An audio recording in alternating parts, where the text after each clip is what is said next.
So what is codependency? Codependency is an emotional and behavioral condition where an individual excessively cares for someone else's needs at the expense of their own. Have you ever had a time where you're completely focused on your loved one and their behavior, whether they're waking up hungover or you feel like they've had a drink or they're having really negative behavior and you start walking on eggshells? That is codependency, when you're taking someone else's temperature to take your own. And we'll go into how that happens in a little bit. But I think I want to just add that codependency is such a common phrase. Like, oh, she's codependent or they're coda. I think in our culture, it has been loosely thrown around. And so we want to go deeper into what it actually looks like when it's problematic and how it affects us, and then how we identify that and shift our behaviors so we're able to get relief and we're able to put ourselves first, not feel resentful, not walk on eggshells, not live in fear, and be able to move forward. yeah, and it also gets a little tricky too, because when we have loved ones, whether it's a partner or spouse or a child or an adult child or a parent, it's like what might in definition terms feel like codependency, on the other hand, might feel like loving someone and caring about them. So how do you like tease that out and distinguish between healthy codependency and unhealthy codependency? Yeah, that's a really good point. And I think it's so important to identify that codependency and the unhealthy codependency doesn't mean you have to stop loving someone. Yeah. It's very different. It's when it's at the expense of yourself and you're not taking care of yourself in addition to loving that person. I'm so glad you brought that up, because it does begin with us. And we have to find that place in ourselves where we feel like we're comfortable in our own skin. And if there's things going on, it doesn't mean that we're like super happy or not challenged, but that we feel like we're moving through our day in a way that feels grounded, and we're handling things. And that's where we all want to get to, I think, is healthy relationships, and just in a place where we don't feel like we're walking on eggshells because of someone else's behavior. Yeah, so I think the first place to start would be with, why does it happen? Yeah. So we will touch on attachment later on as we get further into this, because it's a really important piece of codependency and where it comes from. To start, if you grow up in a dysfunctional family system, you often learn to rely on your external environment for validation. And so when that happens, you also learn to try and control the outcome of things. So you get a certain result that gives you that validation. And with that, it slowly creeps into a habitual dynamic where you are trying to control someone else's behavior to feel okay and feel a sense of homeostasis, or even a sense of validation and happiness. Yeah, so when we're in codependent behaviors, we move into a cycle of fear avoidance and manipulation. And just to give you an example of that, with my late ex-husband, if we were going to go to a party and I was already fearful that he was going to drink too much, I would avoid doing certain things to not upset him. And I would manipulate certain things throughout the evening to try to feel like I had this control, which was a complete false sense of control around his drinking, to avoid embarrassment, shame, and similar kinds of dynamics happened when I was thinking that Lyle was having a problem with drugs. And it was an awful place for me to be. It felt really like amped up my anxiety. Then I got depressed, feeling like, is this ever going to change? And so that that is what codependency is and how we experience it. Yeah, and I'll speak to this in a little, of going through the same thing with my dad, and even as a kid trying to accommodate his moods, and it gave me a false sense of control. And then you get trapped in the loop of wanting to control your environment and wanting that validation. I think the challenge here is the results of what happens when you are in a codependent dynamic, and that is that you're often left feeling really burnt out, resentful, fearful. You're engaging in avoidant behavior, and we'll get into specifics of what all of that looks like. But really what happens is you are sacrificing yourself to try and manipulate an outcome, and it puts you in this role of having a false sense of control. So it feels like, oh, well, this is all working, and sometimes I get the results I want, so I'm going to keep going in this role I'm in. The challenge is that it's not really that sustainable. I certainly at a point felt like I was losing my mind because I was so burnt out. I was exhausted trying to do what I thought would appease my dad and make him act a certain way, when in reality I was 100% powerless, and he was going to do what he was going to do despite me trying to be the perfect child or keep the house clean or things like that.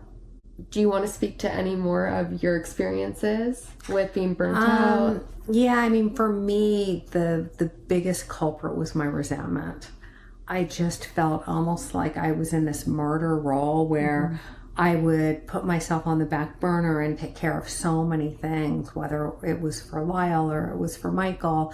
And I just was really angry and resentful that life was becoming hard and that they weren't holding up their own so that everything could get back to normal. And so resentment's a big one for me, and I think for everyone who is in this kind of a situation. Yeah, and I love how you said that, of feeling like a martyr, because it's so true, where you can't control their behavior, you're not responsible for it, and you are engaging in the self-destructive behavior, in putting yourself on the back burner.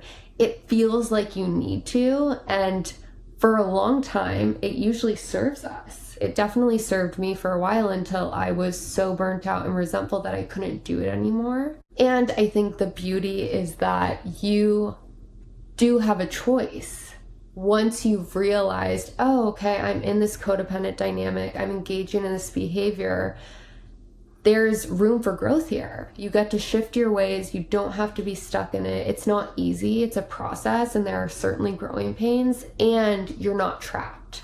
But I just want to speak to one thing, because where I felt trapped was that the only option with Daddy is for me to leave the marriage. And then my kids are going to grow up in a broken home, and he's a juvenile diabetic, so type 1 diabetic, so he's going to die if I'm not there to find him when he's low on blood sugars. And these are like practical things that I was thinking about. And then with you, I thought, well, she's such a beautiful girl, I can't have her out homeless on the streets of LA. So my mind went to, here are my options.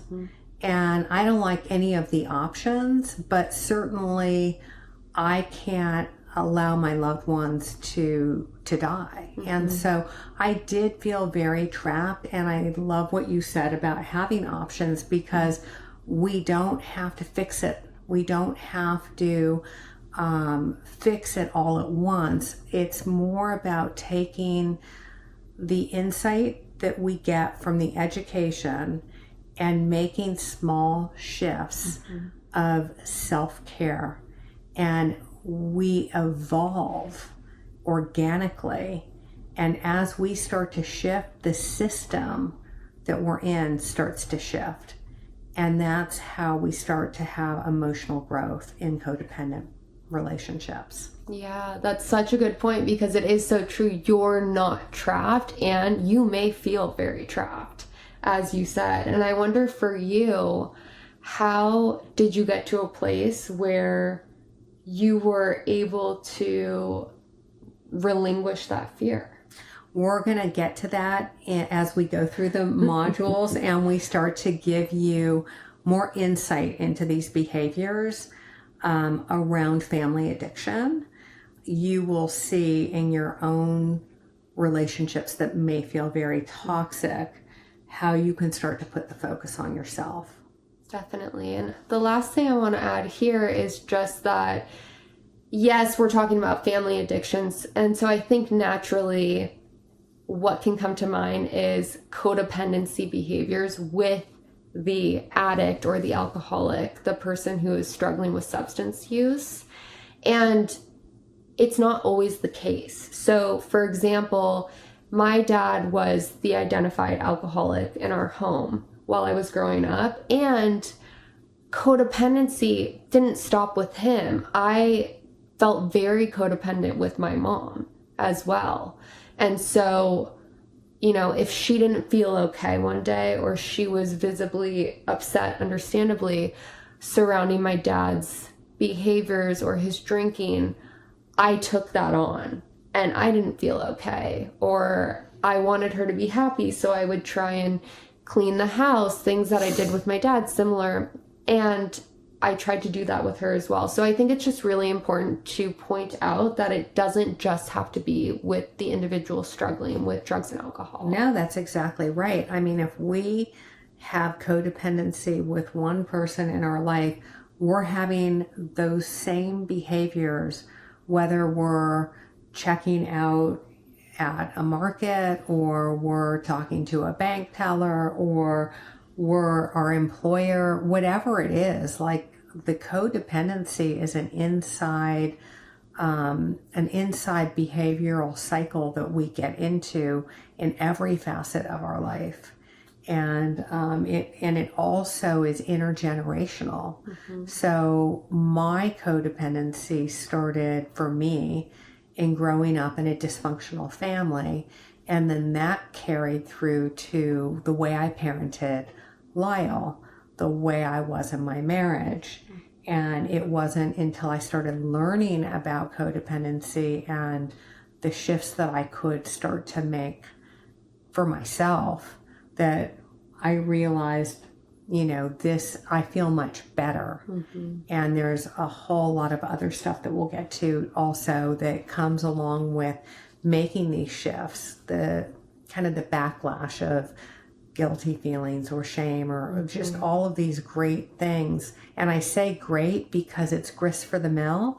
We get to start to understand what our dynamic is, how to work with it, and also how to shift it and start to be gentler with ourselves. And then once we start to connect the dots about our own lineage in this journey, we get to really see that we've come by it honestly. And it's a really good opportunity for emotional sobriety. Yeah, and have compassion for ourselves. Yeah. And not just feel like, what's wrong with you? Why are you acting this way? Because it comes naturally. It's sometimes handed down to us. It's a fear response. Yeah. And it's important to love ourselves through the growing out of it. Okay, so let's talk about identifying codependent behaviors. The first one is constantly rescuing or enabling the addicted family member. The second, neglecting your own needs and well-being. Third, difficulty in setting healthy boundaries. And fourth, feelings of guilt or responsibility for the other's actions. And we're going to go through each one, give some examples, talk about how that impacted them and what happened when we engaged in the codependent behavior. And then also you'll see and notice that all of these connect. So they can overlap. They often all show up in one example, and we will address that as well. So the first, I'll give you an example of my experience with Lyle. In terms of rescuing and enabling, Lyle was the perfect child, which is a role in a family of addiction. And she got straight A's. And so I wanted to support her hard work. And because I felt so badly that she was having to deal with low blood sugars and Michael drinking and just the stresses of all of that, if she couldn't study for a test, my mind would feel like I don't want to force her to go to school and take that test because she might not get an A and that's what her goal is.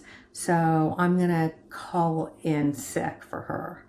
And that is what I did. I really tried to protect her and make sure that she didn't have to have any natural consequences because life was so hard as it was for her. Yeah, and because this was me, so I can speak to this, what was interesting with that is in the moment, I was so happy. I'm like, wow, my mom has my back. This is wonderful. I don't feel like I can go and take that test. I'm going to vomit. And the trouble here is that in some instances, sure, it was really helpful. And my dad, being a type 1 diabetic, had had a low blood sugar the night before or was drinking or a combination, and I was up really late. So in certain instances, it was understandable in my opinion. And if we had been up all night or at the hospital, and when this became a pattern, what happened for me was I felt like, okay, I can take the easy way out with things. I don't have to respect all of societal boundaries. I can manipulate the system so that if I don't feel like going to school, I don't have to. And I think that became troubling for me because I wasn't able to separate. In certain instances, yes, it's okay, of course. If I've been up all night, we were at the hospital, then I won't go to school, understandably. What happened for me was it all folded together, and I just essentially started to do what I want and feeling like, oh, okay, well, I just don't want to go to school, so I don't have to. My mom will call out for me. And also, I think it's important to notice, like, what was the difference between me trying to help you and me trying to service my own anxiety? Yes, And absolutely. there's like, that is so important to kind of be on to yourself about am I servicing my anxiety? Meaning I'm having so much anxiety that things are going to come toppling down. If I make Lyle go to school, she's going to be mad at me. And then she's not going to do well on her test. And then what will happen if she doesn't get the straight A's that she worked so hard for? And so all of these things, and I didn't really have the awareness or the education to think and to deconstruct what was happening and to ask myself, am I servicing my anxiety around this? Even though I have been through your dad's addiction and had loads of therapy and Al-Anon under my belt, because it is so different. At least for me, it was so different going through my spouse's addiction versus my daughter's addiction in high school. Definitely. So to give you an example of constantly rescuing or enabling your loved one, I was married to an active alcoholic, Lyle's father, and a lot of times we would go over to my parents' house for dinner. And if I noticed that he had been drinking too much, we would just leave. I would say, okay, you guys, it's time to leave. The girls have school early, or I would make up some kind of an excuse so that it wouldn't get so bad that people would notice, or I could, and again, as I said, I was servicing my anxiety, again here, servicing my anxiety, but also shying away from any shame. Like, shame was really the director in this area because I didn't want to feel judgment from my family members. And this is an area where, if you look at, okay, well, what would have happened had I not been in that rescuing or protection of Michael and his addiction. It would have probably meant that he drank too much, embarrassed himself. The truth would have been out that, he had one too many at just a very casual, let's sit outside and have pasta and a glass of wine. And so I look at that and all of the years that I did the enabling and what would have happened had I not done the enabling. We would have gotten to the truth years and years and years prior. Definitely. And I think this is just listening to you speak. This is where that generational codependency passes down, where I saw my mom, maybe it wasn't verbalized to me of, oh, we're gonna leave because I don't want judgment from others and all of that stuff, but I saw what was happening over time and that we would leave when Dad started acting a little weird. And I started to learn, okay, this is what we do when we don't want judgment or we don't want to experience shame, and we try and control the situation to manipulate a certain outcome. Yeah, and it becomes absolutely exhausting. And, Yes. we'll see later on how all of these behaviors are in one fell swoop and they support each other.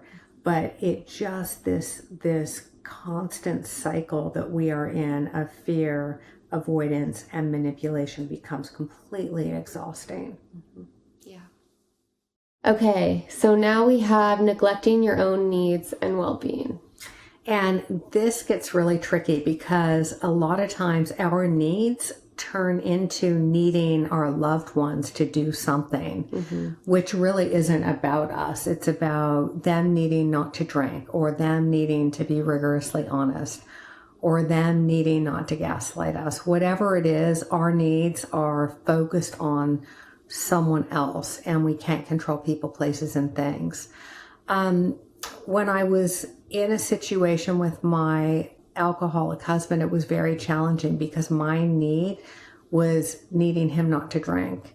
And it wasn't until I started going to Al-Anon that I learned to focus on truly what are my needs and looking inward instead looking outward.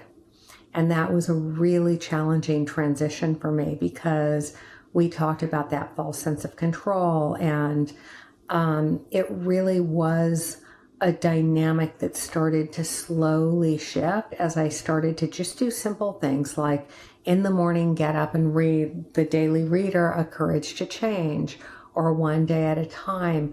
These little teeny steps of taking a minute in the morning for myself were a complete game changer because they were the gift that kept on giving throughout the day, because I took a moment for myself, which was a contrary action. And it got me slowly considering that there was another way to live. Yeah, so I agree. I think it's really interesting how you point out the need for your loved one to be sober or to not drink, and also that being a reasonable need, of course, and that's not a need within yourself of what are you needing. So it makes me think of, where was I when you were doing that and trying to figure out your needs? And I remember being the child of an alcoholic, my dad drinking. And so for me, what that looked like was putting the focus on him instead of doing my homework, going and relaxing in the evenings after school. I was so concerned with trying to have him act a certain way, or trying to make it so he didn't drink, or he knew I was watching him. And so with that in mind, we had a little den in the back of our house, and I would go and sit, we had a desk there, sit and play at the desk or do my work at the desk so that he was being monitored. And at the time I was younger than 13, so I'm not sure how much I thought I was doing, but it was this false sense of control. And that felt secure to me. And if I was there, then maybe nothing bad would happen. And you had to intentionally think about, I'm going to go sit in that den at the desk so that, and you were servicing your anxiety. Exactly. I was servicing my anxiety, and then it became the cycle that happens with anxiety where I feel anxious, I engage in this that I think is going to reduce my anxiety. Oftentimes it does, even though it's me sacrificing my own needs. And then I am given this message that I need to do this behavior or I can't get through to the other side or get the desired outcome that I'm looking for. And the spiral continues, and I got deeper and deeper into my codependency. And so it's important for us to be able to identify what are our needs. You know, if our needs are externally focused, internally, what are our needs? Like, it may be that, you know, it'd be really helpful if we started exercising, or my body hurts. Maybe it's important to stretch out, or to shift a little bit about our nutrition, because maybe we're so busy and frazzled, we're eating on the go a lot and not meal planning, meal prepping. Those are like, when I think of our well-being and our needs, I think of physical, emotional, and spiritual. And just being able to break those down and maybe just write on a pad of paper, like, what does that look like for me? And how am I going about fulfilling that I'm taking care of my needs and my well-being? Okay, now we have difficulty in setting healthy boundaries. And this gets talked a lot about, you know, I feel like it gets thrown around about boundaries, just like codependency does. Boundaries are really important because there's something in Al-Anon called detaching with love. And I love that concept. And it's actually talked quite a bit about in Codependent No More by Melody Beattie, which is an amazing book. Setting boundaries, when we set boundaries and we're not used to having boundaries, a lot of time we can be passive aggressive, or we can do it in a way that isn't, it's not who we want to be. It's not our best self. So there's all kinds of things that go along with setting boundaries, setting healthy boundaries. And that's why there is difficulty in setting healthy boundaries, because we've talked a lot about servicing our anxiety. So not only are we reluctant to take contrary action when we're feeling a lot of anxiety, but we're also hesitant to let go of control, and also to probably feel entitled to taking care of ourselves in that way. And all kinds of excuses come into play. One thing that comes up for me around healthy boundaries with my late ex-husband, Michael, he snored a lot when he would drink, and he drank all the time. So I didn't move out of the bedroom for a very long time because I was anxious that would this be the beginning of the end if we're sleeping in separate rooms. But it's, as you see, like this again, we said all of these interrelate, the different things that we're talking about in terms of codependent behaviors. My well-being was to get good sleep, but I had difficulty setting a boundary that I'm going to go sleep in the other room. We'll still spend time together, but I can't sleep in the same room because I'm not getting restful sleep, and I don't want to have to take a sleeping pill to sleep every night, which I had done for a while, and then it was just wreaking havoc on my memory. So, you know, just in terms of thinking about what are the healthy boundaries that you need to set, and how might it feel for you to actually follow through and set those. Yeah, and I love Melody Beattie and referencing her book, and I also love Brene Brown. Yeah. And she is really phenomenal with how she describes boundaries and discusses boundaries being a loving act, and really them being in place to let others know your limit or limits. And I think that's so true. I think from the perspective of struggling with addiction and being a daughter, I think it's important for me to note that it was incredibly helpful when my mom started setting boundaries with me when I was in my addiction. Yeah. It was the biggest gift. Of course, initially, all of a sudden the dynamic was shifting. I couldn't do whatever I wanted, and I wasn't able to get away with as much. And this was hard for me. I was angry. In turn, it helped me to have to take ownership of my own recovery and my own journey of healing. And so one example of that with the boundary was plain and simple, you have to be sober to live in this house. And I know, and you can speak to that, how scary that was for you to set initially, or how much work that took to get to. For me, it made me have to take responsibility for my life and to really look at, okay, I believed her at this point. What do I want to do now? What path do I want to take? And it is an opportunity when we start setting healthy boundaries for our loved one, like when I set the boundary with Lyle that she had to be sober to be at home.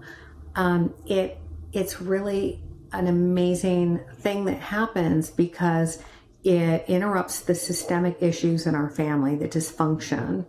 And so one part of the system is starting to get healthier. And no matter how our loved ones behave, the system then starts to become a healthier system because one person is getting healthy, making decisions based on their own self-care and well-being. With Lyle, it took me a long time to get there because, as I had said earlier, I was so afraid. This pretty girl, like out on the streets of LA, I was so frightened about what could happen to her. I just got to a place after my long road of dealing with family addiction that I understood very clearly that I could not be sober for her and that her recovery had to be owned by her. And the only way that was going to happen in terms of our story was if I set that boundary. So yeah, and ultimately it was a game changer for me. yeah. Okay, so now we're at feelings of guilt or responsibility for others' actions. This is such a tough one. I'll just give you a couple of examples for me of what that looked like.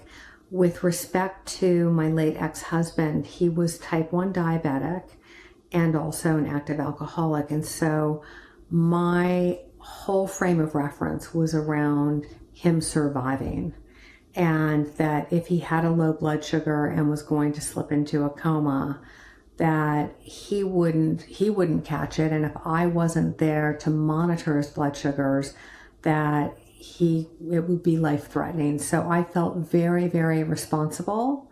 And then if I wasn't there to help him, he did have many low blood sugars, a lot of ambulance calls and whatnot, I would feel guilty that I couldn't prevent that from happening. And that's just like how sick I had gotten in this relationship. It was like my pre-Al-Anon days, and really reflecting that those problems that we had at home because of his type 1 diabetes and his alcoholism, that I then felt so guilty about my kids having to be stressed with those things. And I did a lot of covering up and trying to smooth things out.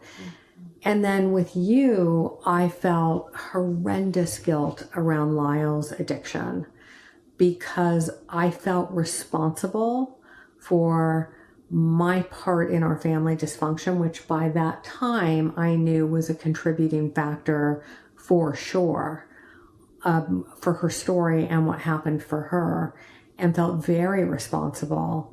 And it took me many, many, many, many years to forgive myself. And it was really a process of getting there. Yeah, definitely. And I think with the guilt piece, the guilt propels us into doing all of the other behaviors. So we feel guilty, so we don't want to set boundaries. We feel guilty, so we're going to put our own needs on the back burner. And it all loops together.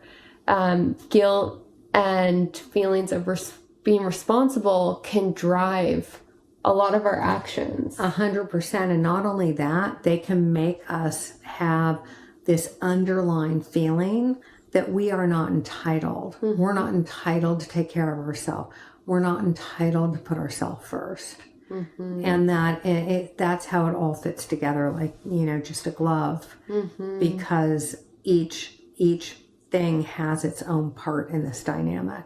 Exactly. And the thing about guilt is it's connected to shame and lack of entitlement. And as you continue to engage in that, it continues to grow and you get wrapped inside of it. So it's very challenging to work to come out because it's very uncomfortable and it's a process. And it takes a lot of reflection and insight.